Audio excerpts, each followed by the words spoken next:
Be, kain lang ako ng Thai food sandali ah.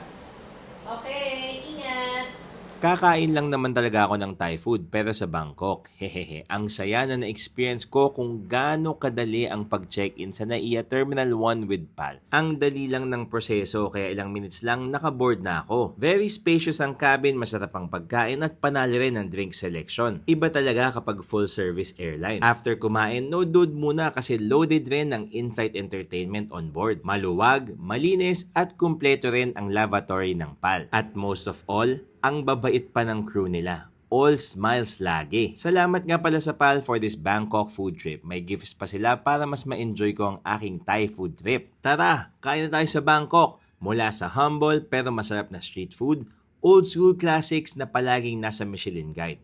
Kakaiba at nakakatuwang bus food tour around Bangkok.